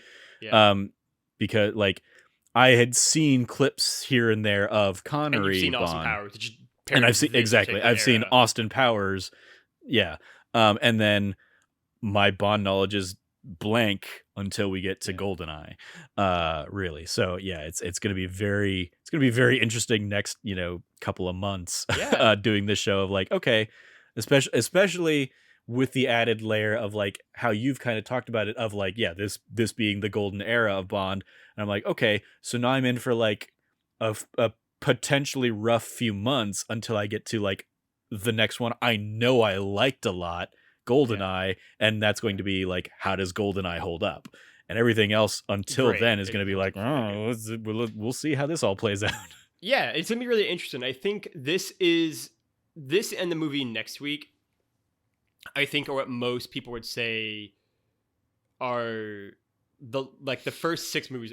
I think nowadays are pretty much like those are great movies for like a Bond movie, and then after that it becomes much more of like, do you like Roger Moore or not? And then even if you do like Roger Moore, it's still a thing of like, I personally think his movies are much more up and down, right? And he'll have a good movie and then a bad movie and then a good movie and then a bad movie, and Roger Moore is a Bond who I think garners strong Bond feelings, and then after that you have Timothy Dalton, who garners maybe the strongest feelings of any Bond, right? People have really intense feelings about Timothy Dalton, either loving him or hating him. And so I actually find that really exciting, right? Like, I think it's gonna be less a rough couple months for you and more a interesting look at really kind of finding out your Bond taste, right? Like, I think Moore and Dalton in particular are really good at kind of figuring out what kind of a Bond fan or Bond viewer you are, right? Because most people at the end of the day are going to be like, Pierce Brosnan's great, his movies kind of do him dirty. Daniel Craig is great, his movies might do him dirty. Mhm. Sean Connery is great, his movies might do him dirty. It's those other 3 actors in Lazenby, Moore, and Dalton who are like, do you like this version of Bond in these movies? I think there's also an element as I'm like looking through my list and thinking about it's going to be a weird tie-in, but go with me. So my favorite Final Fantasy games tend to be the ones with like the villains I like the most and the most engaging and most fun villains. And so like looking through this list and like Goldfinger and From Russia with Love being like my top 2, those were my favorite villains among these movies so far. And so I think especially, in a long run of like Roger Moore stuff, I'm going to be very much more engaged, less so about Bond, because Bond is just kind of like, Bond is almost like a cookie cutter template. I kind of know what to expect from Bond, regardless of who's playing that character or whatever. There's going to be variations and stuff, but I'm going to be interested in the villain arcs and stuff like that. Because as we're talking about this, I'm immediately also thinking of like Alec Trevelyan and really loving 006 in GoldenEye and what Sean Bean brings to that role, and what and Boris as Alan Cumming as Boris and stuff like that. Like so I think a fun Bond villain can save an otherwise like middling rest of the movie. And so I'll be very curious to see kind of how that plays out over the next few months. It's interesting because I think starting with maybe Diamonds Are Forever, which is Connery's last, they really, because I think all of these villains so far, I don't think any of the villains have been bad, right? Like there may be varying degrees of like excitement they bring to the movie, but I think they've all been good for the most part. And then some like Goldfinger and Red Grant Object have been like really like stand out and like just sparkled on screen. And with the Diamonds Are Forever onwards, I think the series leans for the next like 2 decades, really, up until GoldenEye, for these kind of whiplash-inducing villains of either like really cartoonish, over the top, like the characters almost of like a Bond villain come from like this next 2-decade run, or they go, we want to make it more realistic, and they go back to like, I personally think, really bland villains who bring nothing to it, and they try to be like more realistic, right? And like, it is going to be such an interesting journey for both of us to go through. Me, someone who's seen them a lot, and you, someone who's obviously new to all of Roger Moore's run, and see how we feel about these villains versus the movies. Because it is going to be such an interesting case of that. For me, what I'll say is that you know, I love Sean Connery, right? Like he is what I think of when I think of James Bond. I think of Connery. Um, and going forward, it'll be really interesting because, you know, for better or worse, he's what his Bond and these 5 movies are basically what we're going to compare everything that follows to, just by the nature of kind of the beast of it. And I've come out of it sort of at like a 500, I think, where From Russia with Love was a little bit less good than I want to be. You Only Live Twice was definitely less good than I want to be. Dr. No was pretty much exactly what I thought Dr. No was going to be. Thunderball was pretty much exactly what I had Thunderball pegged at, and Goldfinger was significantly, I was really happy with. And like watching it again, I was like, man, Goldfinger really does just hit all the right beats so well in terms of like getting all the, I think, right formulas for like every part of what a Bond movie should be. And it's just a ton of fun. It's just I think they just had a blast making it. And so it'll be really interesting to see for these next kind of run of movies what we have. But Connery's. Sorry, did you say in the like obviously we did your ranking? Did you say what in terms of like a grade you would give this one? A C or a C plus, maybe, like that range, right? Versus like an A plus as a kid, right? Like that's the thing. Like this movie's tumbled a lot for me. Yeah. And you can't necessarily see it yet now because we've done 5 movies, but like it is a question of like, will it make my top 10? Is like a question I wouldn't have asked beforehand. I mean, it is a very much like I like watching this movie, and again, as soon as like ninjas get introduced and you get like a couple of like montage ninjas, he's like, okay, like yes, this very much seems like geared specifically towards kid audiences or like, you know, the male dominated box office kind of thing, especially for like action movies of the 60s or whatever. Like I very much get that appeal. And so if you're watching this, you know, for the first time as an 8-year-old and you're not like aware of why these like racial overtones and the misogyny in the movie is like a bad thing, if that's not being like discussed with you or introduced or anything like that, it's just like, okay, like there are cool elements of this movie that you like, that, you know, you can, if you're a kid, you can just kind of watch, turn it on, turn your mind off and be like, oh cool, like like helicopter, you know, flying around and blowing up other helicopters, neat. And it like it is good that like that changes and you become more aware and more socially like you do a more thorough social evaluation of the elements of this movie as you grow. I think for me, you sort of had my favorite description of the movie that I'm just kind of paraphrase, which is that like I love the ideas in this movie. I think there's so much cool stuff, and I think there's so many cool pieces in this movie, right? Like it does have my favorite villain layer. It does have my like favorite villain look of any movie, right? And my favorite villain, even if this isn't necessarily my favorite performance of his. It's got like the Bond that I think of as Bond, right? It's got like a great location and shots and all this kind of stuff.